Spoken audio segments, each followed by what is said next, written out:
jadi jamun hai kan jamun dah berkat yang tam doa dia kahan lagi nyan hi menan Allah maghfir lahu warhamhu abun di Tanjungan Abu Mama Amin Tanjungan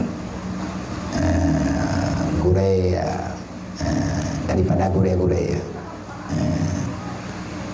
letting abu belam ladi tam doa abu di belam ladi banyak umur bertehat sebabnya nyelang hago dan nyonya yang dua dia rote. Nah yang satu kelas dengan beliau satu lokal. 3 madrah zaman waktu Labuhan Haji. Abu Daud Lamtami yang meninggal 2 orang yang kau ikut. Yang tabok belah yang buat ngabutu. Olehnya Abu matang buli. Ini juga tabok belah ngabutu. Dan juga Abu di Tanjungan lebih awal lo meninggal. Jadi yang kena pegah abun Tanjungan watena thembut watena tang yang lalu mentang dalam keadaan konflik. Mentang Acehnya mentang dalam keadaan konflik. Watenya dimudi pekan anali kadame bagian kedua di bela pantat. Jadi pengertiannya abun Allahumma filahu warhamu nang thembut ibernungan. Tunggu ibu non badaya Korea bedanya tunggu Abu Bakar Walid Abu Bakar Raja Imam Syekh Masjid Abu Hurairah Masjid Baitul A'la. Jadi nan beut adi tengah beut kan pertanyaan hadis urang tengah sama lega urang mati ngadamanya li Walid nas Islam pun tahu nya nabu natanya kok kering tak pegah-pegah tapi dia kena rabah nak datang kimpan ni lepat beda dengan mati Bala pun hai tengah ti mati ti yang ke pun dia nak pegah di manjara apa beda nak kena pun mana macam contoh tanya dia kena dengar dia tanah yaih YouTube itu mayang benar yudu supaya dia meninggal kita nyong ngat naudu ngat gabungan 5 malaikat.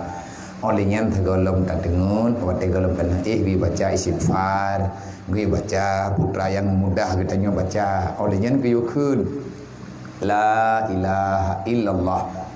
Gue dan nyo uleo baru gagi udunong ke barat menghadap kiblat. Jaro kita nyo kiban yang mudah tak dua. Tirana du abun apa jaro mano la ilaha illallah nepit. Dan pilihan yang belut yang dengar ke mong yang meninggal ke mana pun yang meninggal lagi yang mau buat yang langsung ke mentang rekaman yang meninggal lagi yang sih tak mudu ile tanya benar wudu tapi ibu meninggal itu terkedim yang meninggal benar ia temayang terjadi. Kemudian kalau meninggal keyukun la ilaha illallah diperintahkan dan tanya tak doakan bu merempakkan la ilaha illallah. Sebab orang yang merempakkan la ilaha illallah waktu nafas terakhir yang tamang dalam syurga hanya dihisab oleh Allah. Nampak contoh lah bu. Nadu kerana tadi nak perlu jaro lagi. Takun la ilaha illallah nepit. Anak belut-belut lain dah orang. Yang ban berkat. Artinya abih umum contoh begitu. Nah itanya lebat timpang put dah meninggal itu. Ngan ada balik kita pikir kepada contoh yang meninggal. Yang meninggal lagi yang meninggal. Ada nak buka contohnya ya galak ada. Tahu. Boleh pakai hanti hak kita yang. Letak puran marin lang boleh. Tetapi itulah yang diharapkan. Itu namanya mujahadah. Karena mujahadah tingkat tinggi yang nampak cuman keyakinan. Gepeyakin ro gepak hadro mesti berhasil dalam perjuangan. Yang menang syuhada. Syahid. Yang ditanya yang kibano.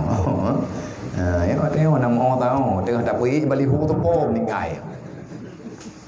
Putak pergi baliho drot, putak pergi baliho kau. Artinya itanya meninggalnya dalam keadaan pagiban. Adakah kita sedang membela agama ataupun katanya sedang membela yang tidak dikatakan, yang tidak dikategorikan termasuk dalam membela agama? Nyo yang ya tu. Maka itanya harus habis-habis tak parik tharo. Nyo inuhat ka, nyo etno kamatha tamudip, nyo pat kata del. Nyo dupno kagak beri jatah hudip li Allah Taala. Etna kata ja putra ka persiapan, etna katro, nyo pat kata piuh dan etna taja dan pat piuh lo ujung tinggal pat kubah kita oleh Allah. Nyo tagai pertanyaan. Nyen pertanyaan yang berhadir 20. Innallaha wa malaikatahu yusalluna